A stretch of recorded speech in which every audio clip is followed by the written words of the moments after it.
E há exatos 5 anos, o ex-psolista Adélio Bispo de Oliveira desferiu uma facada no então candidato à presidência Jair Bolsonaro durante evento eleitoral em Juiz de Fora, Minas Gerais. Segundo a Polícia Federal, Adélio agiu sozinho. Hoje, assistido pela Defensoria Pública, ele segue no Presídio Federal de Campo Grande, onde está encarcerado desde o ataque. Nas redes sociais, o advogado e ex-secretário de Comunicação do governo Bolsonaro, Fábio Weingarten, afirmou, abre aspas, muitas perguntas permanecem sem nenhuma resposta. Quem mandou? Quem pagou? Por que fizeram? Quem custeou os advogados? Fecha aspas. Bolsonaro também publicou vídeos e um texto comentando o caso. Abre aspas, 5 anos da tentativa de homicídio em Juiz de Fora. Pedi a Deus que a minha filha Laura, então com 7 anos, não ficasse órfã. Ele me atendeu. O preço foi muito alto. A presidência da República exercida com patriotismo e honestidade. Todo o meu sofrimento e dos que estão ao meu lado não está sendo em vão. Milhares, milhões de sementes brotaram por todo o Brasil. Isso nos conforta. O nosso dia, o da verdadeira independência, está cada vez mais próximo. Fecha aspas, Lacombe, então, publicação do ex-presidente Jair Bolsonaro. Lembrando que na semana que vem ele vai passar por nova cirurgia. Acho que já fez 4 cirurgias em razão da facada, já foi internado mais de 8 vezes por complicações decorrentes aí dessa tentativa de homicídio. E ainda tem gente que questiona, né, se a facada foi real. O Adélio Bispo é louco e essa gente é o quê?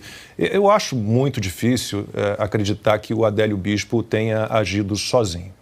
Se você for olhar, ele era um desempregado, né, que monitorou então o candidato Jair Bolsonaro, que viajou atrás do Bolsonaro. Ele se hospedou numa pousada, ele tinha 4 celulares, ele tinha um notebook, e aí dizem que esses equipamentos todos foram periciados, que nada foi encontrado. Sinceramente, eu nunca vi o resultado dessa perícia. É mais ou menos aquele papo do Flávio Dino. Não, as imagens que havia, elas não eram importantes e foram apagadas, isso não faz a menor diferença. Bom, decidiram, né, quem estava tocando a investigação, que as mensagens, que o conteúdo do notebook e dos 4 celulares do Adélio Bispo, um desempregado, repito, né, não mostravam nada de suspeito ou nenhuma ligação dele com algum grupo interessado em assassinar o então candidato Jair Bolsonaro. Se o Adélio Bispo tem realmente problemas psiquiátricos, eu fico sempre me perguntando, e quem lamentou que a facada no Jair Bolsonaro foi mal dada?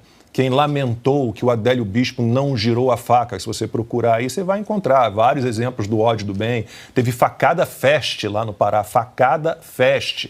Então, se o Adélio Bispo é louco, esta gente é o quê? E aí eu cito o José Dirceu. Vocês vão lembrar de uma entrevista dele em que ele falou: erramos quando demos a facada em Bolsonaro. E aí você vai ver o que as agências checadoras de fatos disseram, diz que a frase foi tirada de contexto. Aí, para não ficar chato aqui, vou até ler o que o José Dirceu explicou sobre essa fala dele. Repito, erramos quando demos a facada em Bolsonaro.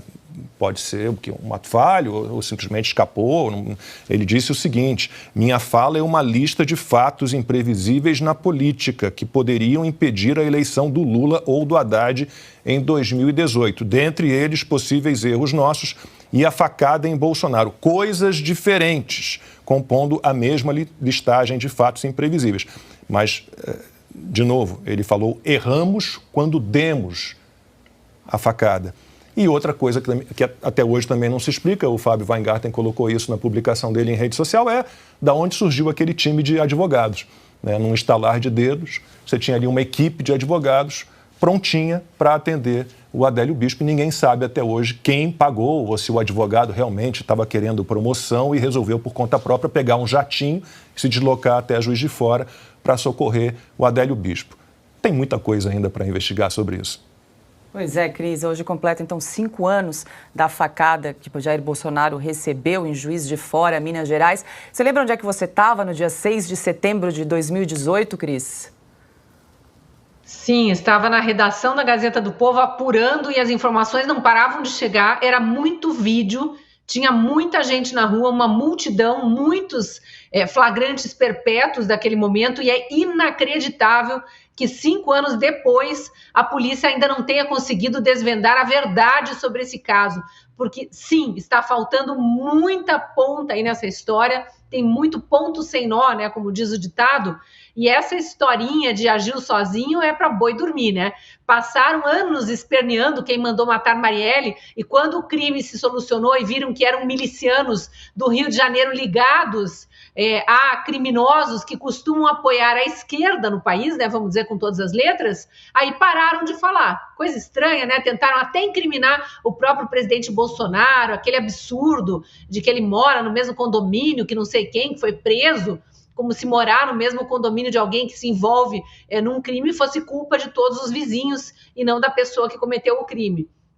E aí, nesse caso do Adélio, acho que vale a pena a gente lembrar mais 2 episódios. O Lacombe relembrou muitos pontos importantes aí, mas teve uma tentativa de criar um álibi para ele. Alguém registrou a entrada dele no Congresso Nacional e com o nome dele, em qual gabinete ele ia. Até hoje isso não está esclarecido, né? E isso precisa ser esclarecido, não dá para empurrar para baixo do tapete. Alguém tentou criar um álibi para fazer parecer que Adélio Bispo estava em Brasília quando ele estava em Juiz de Fora tentando matar o então candidato Jair Bolsonaro. E o outro lembrete, acho que importante de fazer, é que recentemente o Conselho Nacional de Justiça determinou o fim dos manicômios judiciários. Num prazo de 1 ano, que se não me engano termina em maio do ano que vem, todos os manicômios judiciários do país estarão fechados, já falamos disso aqui no Oeste Sem Filtro. Há milhares de criminosos, inclusive, como o próprio Adélio, que estão presos nesses manicômios e que, a princípio, voltarão para as suas famílias, né? Só que muitos sequer têm família, outros tantos, as famílias já pediram socorro ao próprio CNJ para que revise essa decisão, porque as famílias não têm condição de receber criminoso agressivo em casa, e que sim, com problemas mentais já diagnosticados. Então é importante a gente sempre lembrar desse fato, porque na época em que o CNJ veio com essa decisão absurda, a revelia do que disse o Conselho Nacional de Psiquiatria, o próprio Conselho Nacional Federal de Medicina e vários outros conselhos médicos e entidades da sociedade civil, o CNJ parece ter atuado para liberar alguns presos em específico, é o que fica na nossa mente. Um deles, Adélio Bispo, né? Então, quem mandou matar Jair Bolsonaro e quem tem interesse em soltar Adélio Bispo? São perguntas que precisam ser feitas e precisam ser respondidas.